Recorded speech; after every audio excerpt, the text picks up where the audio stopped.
When you repeat certain things, they tend to become your habits.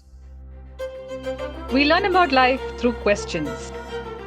How do we tame this mind? Is that person more equipped? How does one know that now this is going beyond my control? How much of a role does education play? What causes this lack of concentration? To answer some of these, Mr. Praveen Mankar, founder of Pratibimb Charitable Trust, brings to you Face to Face.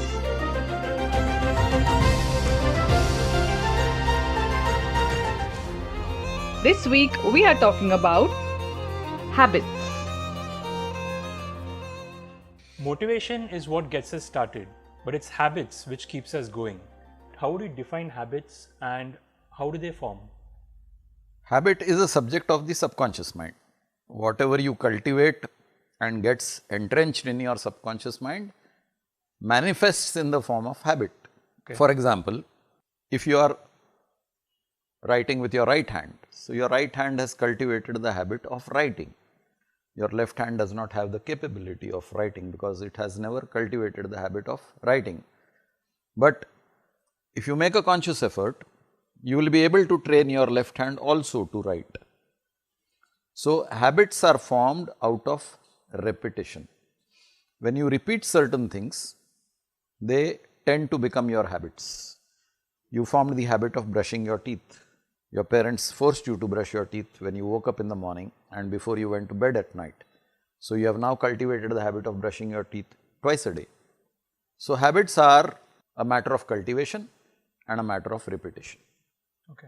So you mentioned that it's a part where the subconscious mind is involved, but during the part of where you're building habits, isn't the conscious mind involved more? Yes, all subjects related to the subconscious mind have an entry point through the conscious mind. Unless the conscious mind participates in permitting certain things to be accepted, nothing enters your subconscious mind. Take the simple example of learning to drive a car. When you first sat behind the steering wheel, you had no concept of accelerator, brake and clutch, the ABC of car driving. You were aware that your left foot is on the clutch, the right foot is on the accelerator and the brake. You shift your right foot from the accelerator to the brake. So, your right foot was trained to switch from the accelerator to the brake. Your left foot remained steady on the clutch. You were consciously trained, your conscious mind was aware of what your left foot should do and what your right foot should do, while your hands were focusing on keeping the car in a straight line steady and changing the gears. After a period of time, you drive a car, you are not even aware where your left foot is and where your right foot is. You are busy talking to your neighbor or you are listening to a song, you are fully focused on the song that you are listening to, but you are driving the car very efficiently. What is the transformation? The transformation is from an untrained subconscious mind to a trained subconscious mind, trained by the conscious mind. You consciously trained your left foot and the right foot to press the appropriate pedals. You trained your left hand to shift the gears in the appropriate gear. You trained your hands to keep the car steady.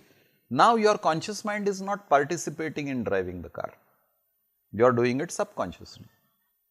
You have cultivated the habit of driving the car. So, habit is necessarily a subject of the subconscious mind. Okay. So the subconscious mind actually can control your body also to that extent? Subconscious mind has the entire control, because after the subconscious mind comes the expression. When you say control my body, you are controlling your expressions. Somebody said something to me, I got annoyed. It is up to me whether I should express my annoyance or keep it to myself. That choice is always with me. I am annoyed from inside, but outwardly I am smiling. What have I done? I have controlled my expression. Does it mean I am not annoyed? No, it does not mean that. I am annoyed, but I am still smiling. So, the expression is the part which comes after whatever happens in your subconscious mind. Now, some people, after they get annoyed, they cannot stop expressing. which means that the entire expression is triggered by the subconscious mind. I am annoyed, but I am not expressing. So, my annoyance became an awareness in my conscious mind. My conscious mind directed my subconscious mind, don't express, and my subconscious mind directed my organs of expression, my facial expressions, my arms, don't express. So, I am sitting apparently peaceful to the outside public, inside I am angry, directed by my conscious mind not to express. So, there is a contradiction. My conscious mind is saying don't express, my subconscious mind is saying express anger because I am angry and I am actually not expressing. So, there is an internal battle raging within me, the battle between the conscious mind and the subconscious mind. But it is always the conscious mind that overrides the subconscious mind. Okay. When the conscious mind is not participating, then the habits kick in. Right. Okay. So, good and bad are relative terms. It depends from person to person. So, does this same logic apply to habits also? So, what is a good habit for one may not be a good habit for another, or is it not applicable for it? You rightly said that good and bad are relative terms. So, what is good for one may not be good for another. The subject is about habits, and habits are a matter of cultivation. Some people are erratic in their habit of waking up. On a particular day, they might wake up at 5 o'clock in the morning, on another day, they sleep till 10 o'clock. Another person is habitually waking up at 7 o'clock in the morning, plus minus 5 minutes here and there. So, he has trained his body, biological clock, to wake him up at 7 o'clock. The guy who is not waking up at 7 o'clock is not that he is not waking up at 7 o'clock, he has trained himself to wake up at 7 o'clock, but he has also trained himself to shut the alarm and go back to sleep and wake up whenever he is fully rested or he is feeling like getting up. He is erratic in his habit of waking up. I am just taking one example of now what is good and what is bad. So, the guy who is waking up at any time will say, last night I came at 4 o'clock, I slept at 4 a.m. So, I slept till 11. So, I got 4 to 11, whatever 7 hours of sleep that I should get. So, 7 hours is good sleep. So, it is a good habit that I slept for 7 hours. Right. For him, erratic times is not bad because that is how his work is. The guy who is waking up at 7 o'clock, he says I have to report for work at 9 o'clock, so I must leave my house at 8 o'clock, therefore, I must wake at 7 o'clock. So, he is very regular at waking up at 7 o'clock. So, for him, I am not indisciplined like this guy who wakes up anytime, sleeps at any time. I am a very disciplined individual. Your nature of work demands that you reach the place of work at a particular time. His nature of work demands that he works for extended hours. Right. So, good and bad are not the subject. It is the matter of cultivating a habit. Right. Like you see these two boxes here. Here is a box which seems to be neatly arranged and here is a scattered box with haphazard arrangement. So, you might say this is bad arrangement and this is good arrangement. You ask any artist and especially modern art, you know, any line scribbled here and there and it sells in crores. Yeah. So, this is modern art, that might be conventional typical art. Right. Again, good and bad are relative, depends on who looks at what. Yeah. So, but there are usually some habits which are like usually accepted as good habits. So, it could be like healthy eating, exercising regularly. So, these are like no one disputes them. No one will say that eating healthy is a bad habit. So, why? I mean, there are certain bad habits in the society, like say alcohol, drinking alcohol or smoking is considered as a bad habit, though it's a lot of people still do it. So, my question is that why is it that this segregation is there if there shouldn't be any segregation? All this is based on beliefs. Now, you said that some people consider drinking alcohol a bad habit, but there are societies which believe that drinking in moderation is a healthy habit. For example, if you go to certain countries in Europe, they will say drinking half a glass of wine every night is good for the heart, and they will back it up with data about the longevity in that country with less incidence of cardiac disease. Anything that you do in excess can turn out to be harmful. I mean, you eat too many sweets, you will say sweets are good. Another society will say sweets is sugar, sugar is not good. So, anything that you do in excess will eventually hurt you, harm you, will come back to you. Habits lead to addiction. I started smoking a cigarette. As long as I was smoking 1 cigarette a day, it seemed to be okay. Then it became 1 packet a day, 20 cigarettes a day. Then it became 2 packets a day, 40 cigarettes a day. Now I am getting addicted to cigarettes. I am smoking in excess. Now I know what your next question will be. Smoking 1 cigarette, is it good? Anything that you do unnaturally is not good. Period. So a habit that leads into addiction takes you to a downfall. A habit in moderation may still not be as harmful. Right. So, related to that, why is it that these habits which lead to addiction, or let's call them bad habits for now, why is it that it's easier for people to adopt to bad habits compared to something which is healthier and good for you? Anything that doesn't require effort is easy. Getting into bad habit, bad in inverted commas, getting into bad habits is easy because it doesn't require any effort. Getting tempted, getting addicted, I just have to let go. Not getting tempted, not getting addicted is an effort. Effort is never easy. Right, true.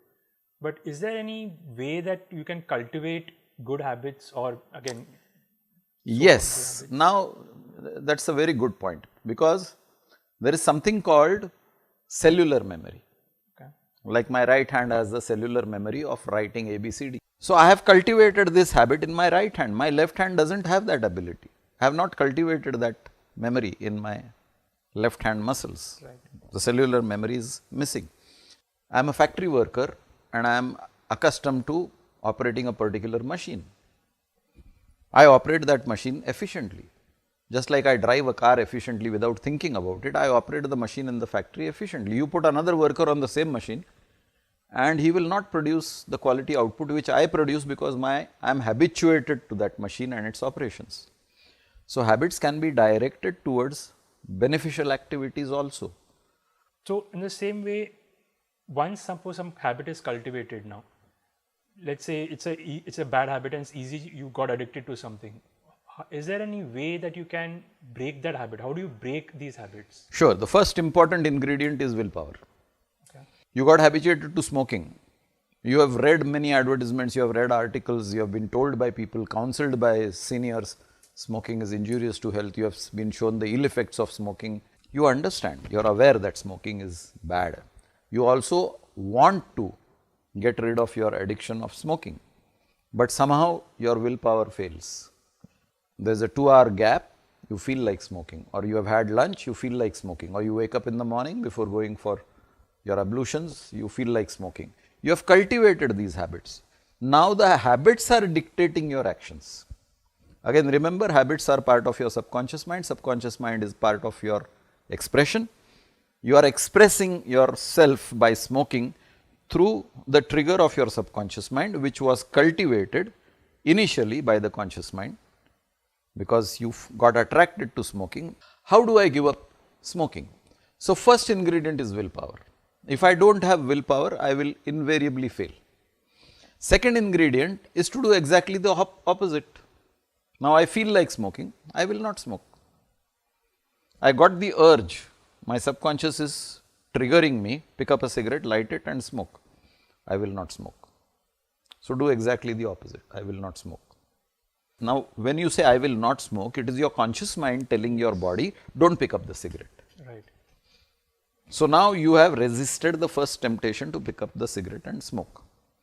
When you do this repeatedly, your conscious mind is repeatedly telling your subconscious mind, don't smoke. Right. Over a period of time, the subconscious mind now cultivates a habit of not smoking. So the trigger will start getting dismantled. Breaking a habit is dismantling the internal trigger, which was initially cultivated by you, Right. through your conscious effort. So it is in your hands to dismantle the trigger. Habits, whether they are good or bad, are something that is cultivated out of repetition. And this repetition is initiated by a conscious mind, and this is something that you can change. Either it's building good habits or breaking bad ones just by sheer willpower. If you have some questions about life, please connect with us. Do not forget to like, share, subscribe, and press the bell icon. for weekly updates.